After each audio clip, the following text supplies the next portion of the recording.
मैं फिर चुनौती दे रहा हूं हेमंता बिस्वा शर्मा को, क्या ये कंपनी व्योमिंग में उनके परिवार की है या नहीं है? जवाब नहीं आया। वैसे यहां आपकी बातें सारी सुन ली होंगी आपने। व्योमिंग में ये कंपनी उनके परिवार की है या नहीं है, ये मैं फिर पूछ रहा हूं। और हम ये जानना चाहते हैं, ये कंपनी खोलने के लिए केवाईसी क्या दिया आपने? ये किसी कारण से पूछ रहा हूं। अब मैं आपको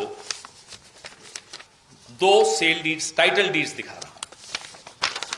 ये दोनों टाइटल डीड्स दुबई में प्रॉपर्टीज हैं। एक फ्लैट है, एक होटल का एक स्वीट है, खरीदा गया है। एम ग्रुप, रिनिकी भुयान शर्मा, ये दोनों प्रॉपर्टीज हम फिर से दोहराते हैं। इसकी भी मैं इंतजार कर रहा हूं। 12 बजे मैंने प्रेस कॉन्फ्रेंस की थी। बघेल साहब को भी मैंने दिन में 4 बार आज फोन किया। गौरव भाई को भी मैंने 5-6 बार डिस्टर्ब किया। बंधु जी को मैं सुबह से फोन ही करे जा रहा हूं कि साहब जवाब दिया कि प्रॉपर्टीज हैं या नहीं है? बोले नहीं साहब, कोई जवाब नहीं दिया। अगर ये प्रॉपर्टीज रिंकी भूया शर्मा की दुबई में हैं, तो आपने हेमंता जी अपने इलेक्शन एफिडेविट में इसका जिक्र क्यों नहीं किया? बहुत गंभीर सवाल है और इस सवाल से बच रहे हैं। हम जानते हैं क्यों बच रहे हैं, क्योंकि वो भी जानते हैं। इंग्लिश में कहते हैं ना, this is the tip of the iceberg. अभी आइसबर्ग बाकी है और ये सीरीज है। चुनाव भले खत्म हो जाए, ये सीरीज चलती रहेगी हेमंता जी, क्योंकि बंटी और बबली गिरफ्तार होंगे।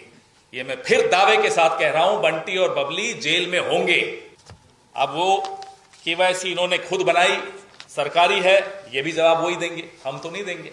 ये इजिप्ट का एक पासपोर्ट, जिंदा पासपोर्ट है, एक्सपायर नहीं हुआ है। चुनौती है सरकार को, लाइए। अगर ये फेक है तो क्या ये केवाईसी में फेक डॉक्यूमेंट लगाए उन्होंने? जवाब दें। आपने जो कागज लगाए केवाईसी में, वही कागज हमारे पास हैं और भी बहुत कुछ है। ऐसा नहीं कि यही है, भंडार है कागजों का, चिंता मत कीजिए। आप करिए ना केस, चुनौती देकर जा रहे हैं, गुवाहाटी में बैठकर चुनौती दे रहे हैं, करिए केस। 48 घंटे भी क्यों इंतजार कर रहे हैं? आज रात को करिए, खुलवाइए कोर्ट। आपकी तो बहुत चलती है, सुना, कौन रोक रहा है? दूसरा, एंटीगुआ एंड बारबुदा, मैंने तो इस देश का नाम 1-2 बार ही सुना था। वहां मैंने सुना है कि पासपोर्ट बनाना बड़ा आसान होता है, जेब भरी हुई होनी चाहिए। ये एक और पासपोर्ट है और ये पासपोर्ट भी जिंदा है। मैं 3 पासपोर्ट किसी कारण से कह रहा हूं। मैं ये मानना चाहता हूं, हम सब ये मानना चाहते हैं कि हिंदुस्तान का भी पासपोर्ट होगा उनके पास। अगर है तो साहब, हिंदुस्तान दोहरी नागरिकता को गैर कानूनी मानता है। Dual citizenship is illegal in India as per law, as per Indian law. तो आप बताइए कि आप इंडियन नेशनल हैं या नहीं है रिंकी जी? अगर हैं तो आपके पास 3 पासपोर्ट हैं, और अगर आप नहीं हैं, बहुत बढ़िया, फिर आपके पास 2 ही पासपोर्ट होंगे। और भी पासपोर्ट निकल सकते हैं।